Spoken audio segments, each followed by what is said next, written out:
नेपाल हो, चीन हो या हो पाकिस्तान, ये 2020 का भारत है, अब झुकने वाला नहीं है हिंदुस्तान। मैं आरजू गुप्ता रामा वैली बिलासपुर छत्तीसगढ़ से आप सभी को नमस्कार करती हूँ। भोलेनाथ जी के चरणों में कोटि कोटि प्रणाम। ये मेरा दूसरा वीडियो है। आप सभी ने मेरे पहले वीडियो को ढेर सारा लाइक, सब्सक्राइब, कमेंट एवं शेयर्स दिए, उसके लिए बहुत बहुत धन्यवाद। ये मेरा दूसरा वीडियो है और मैं राष्ट्रवाद से जुड़ा अगला मुद्दा आप सभी के सामने पेश करने जा रही हूँ। उम्मीद है कि जिस तरह से आपने मेरे पहले वीडियो को सपोर्ट किया था, बिल्कुल उसी तरह मुझे दूसरे वीडियो में भी ढेर सारा आशीर्वाद जरूर देंगे। मैं आरजू गुप्ता इस अंधकार में एक छोटा सा चिराग हूँ। जिस तरह से अंधेरे में देखने के लिए एक छोटा सा चिराग ही काफी होता है, बस उसी तरह जिस तरह से माचिस की तीली को जलाने के लिए एक छोटी सी चिंगारी काफी होती है, शायद बस उसी तरह मेरा यह प्रश्न हर एक देशभक्त के दिलों में आग लगा दे। क्या हम चाइनीज आइटम्स का बहिष्कार नहीं कर सकते? Are we Indians so weak that we cannot even support our country by boycotting the Chinese goods? जैसा कि मैं जानती हूँ कि भारत में मौजूद कुछ लोग चीनी सामान के बहिष्कार का विरोध कर रहे हैं। शायद उनका तर्क ये है कि जो छोटे व्यापारी हैं, जो त्योहार आने पे अपने पैसों का निवेश करके अपनी दुकानों को चीनी सामानों से भर लेते हैं, उनके त्योहार खराब हो जाएंगे, उनकी दिवालियाँ, उनके रक्षाबंधन खराब हो जाएंगे।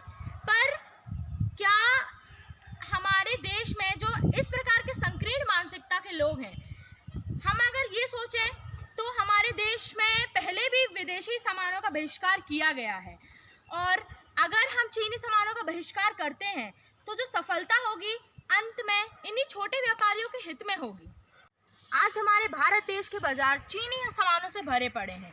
दिवाली में लगाने वाली लाइट हो या फिर पटाखे, रक्षाबंधन में भी चीनी राखियों का बोलबाला है। छोटे छोटे बच्चों के चीनी खिलौनों से बाजार भरे पड़े हैं। क्या हम इंडियंस अपने बच्चों के लिए भी चीनी खिलौने नहीं बहिष्कार कर सकते, चीनी सामान नहीं बहिष्कार कर सकते? मैं ये नहीं कहना चाह रही हूँ कि एक साथ सारी चीज़ों को बंद कर दो, मैं बल्कि राज्य सरकारों एवं नरेंद्र मोदी जी से अनुरोध करना चाहती हूँ, ये अपील करना चाहती हूँ कि हम उन सामानों के उद्योग धंधे देश में लगाएं जो हम चीन से इंपोर्ट कराते हैं। उन बुनकरों, शिल्पकारों, कामगारों एवं कुटीर उद्योगों को ताकत मिल सके। ऐसा नहीं है कि चीनी सामानों के बिना हमारी जिंदगियां रुक जाएंगी। लॉकडाउन ने हमें सबसे बड़ा सबक दिया है कि किसी भी चीज़ के बिना हमारी जिंदगियां नहीं रुकती। क्या बिना चीनी लाइट्स के हमारी दिवालियां शानदार नहीं होंगी? क्या बिना चीनी राखियों के भाई बहन के बीच में प्यार नहीं रह जाएगा? क्या हमारे देश में खिलौनों की कमी है जो हमारे देश के बच्चे चीनी खिलौनों से खेलते हैं? क्या हमारे माता पिता ने खिलौने नहीं खेले? हमारे माता पिता ने मिट्टी के बने खिलौने खेले हैं, लकड़ी से बने खिलौने खेले हैं, ताकि उस खिलौनों से खेलने के बाद उनके दिमाग में, उनके दिल में देश के लिए प्रेम बढ़ा, मिट्टी के लिए लगाव बढ़ा। और आजकल के बच्चे विदेशी खिलौनों से खेला करते हैं और विदेश ही जा रहे हैं, पढ़ाई के बहाने हो या अपनी लाइफ सेटल करने के बहाने हो। अब जब देश में इतनी बड़ी विपदा आन पड़ी है, कोरोना वायरस जो कि कोरोना महामारी है, तो मोदी जी से कितने लाखों लोगों ने अपील किया है कि हमें वापस देश बुला लीजिए। लेकिन जब वही लोग हमारी मातृभूमि में पल बढ़कर बढ़े हुए और उन्होंने हमारे देश के प्रधानमंत्री जी से एक बार भी नहीं पूछा कि मैंने एजुकेशन में इतनी अच्छी डिग्री हासिल की है, क्या मैं अपने देश के लिए कुछ दे सकता हूँ, क्या मैं अपने देश के लिए कुछ बन सकता हूँ, भले ही मुझे कम सैलरी मिले, लेकिन नहीं, कुछ चंद पलों के लिए, कुछ पैसों के लिए वो विदेश चले जाते हैं और हमारे देश की प्रतिभा को वहाँ जाकर के दिखाते हैं। क्यों ना अगर हमारे देश की प्रतिभा हमारे देश में रहे तो हमारे देश भी कई गगन ऊंचाइयों को छुएगा। पर हमारे देश के बच्चे विदेश जाएंगे, पढ़ लिख कर बड़े होकर विदेश जाएंगे। पर जिस तरह से एक बात है कि छोटे बच्चों को विपदा आती है तो माँ बाप याद आते हैं, उसी तरह से किसी भी देश के नागरिक को विपदा आने पर हमेशा अपना देश ही याद आता है। सभी अपनी दिवालियाँ मिट्टी के बने दियों से नहीं बना सकते। जो गरीब लोग कई सालों मेहनत करके दिए बनाते हैं, मिट्टी के दिए बनाते हैं, उसके बना करके उसको सांचे में ढाल के सुखाते हैं, ताकि उनको ये उम्मीद रहती है कि दिवाली में उनके दिए बिकेंगे और वे भी अपनी दिवाली खुशी से मना पाएंगे।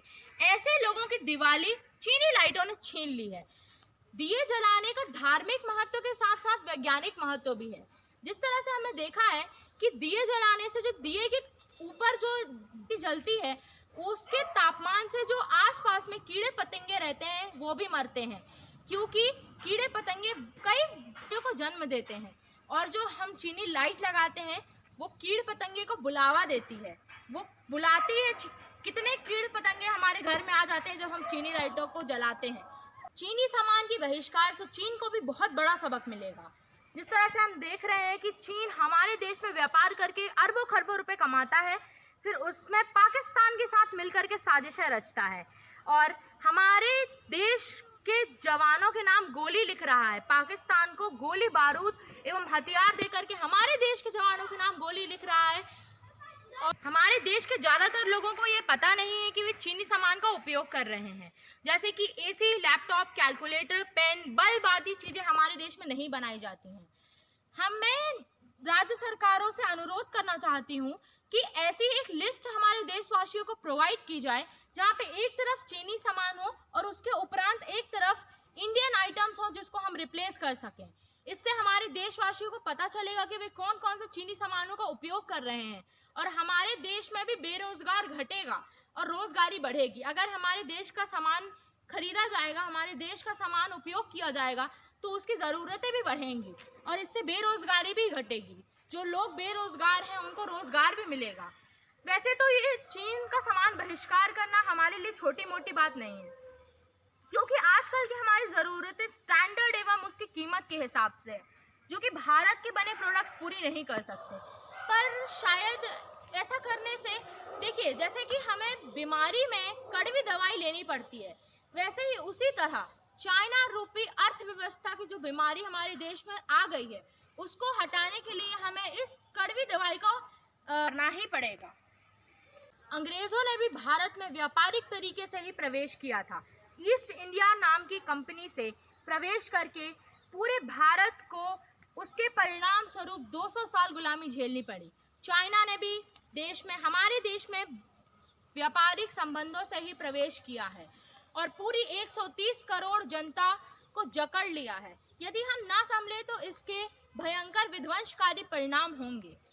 और चाइना व्यापार के अलावा हमारे देश को सुरक्षा की दृष्टि से भी देख रहा है। वो हमारे पड़ोसी देशों के साथ संपर्क सूत्र मजबूत कर रहा है। हमारे देश की 130 करोड़ जनता के साथ अरबों खरबों रुपए कमा करके हमारे पैसों से हथियार खरीद रहा है और हमारे पैसों के हथियारों से हम ही को आंख दिखा रहा है।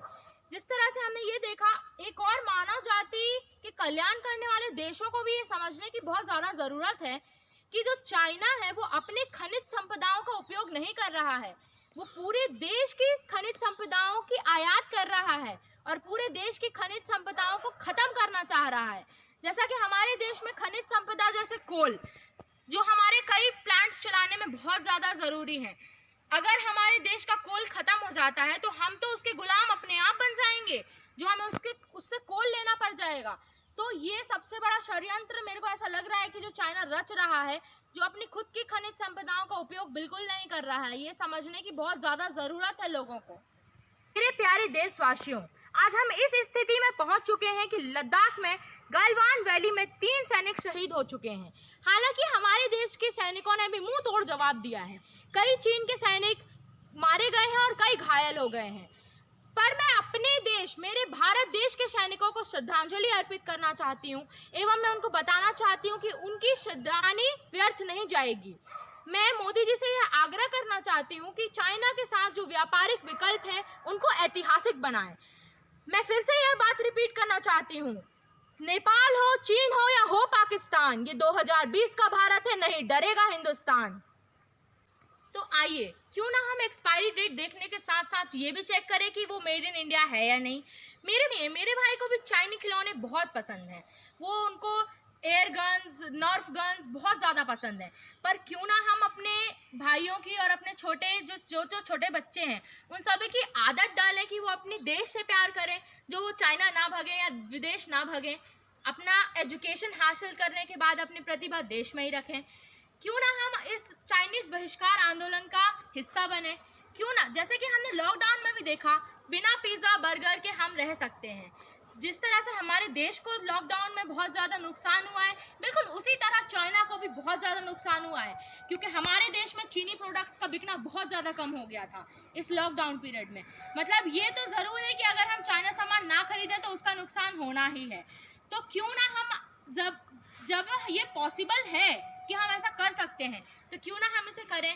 मैं आरजू गुप्ता इसी तरह अपनी वाणी को विराम देती हूँ और आप सभी को नमस्कार करती हूँ। आप सभी ने मुझे गंभीरता से सुना, इसके लिए मैं आप सभी की आभारी रहूंगी।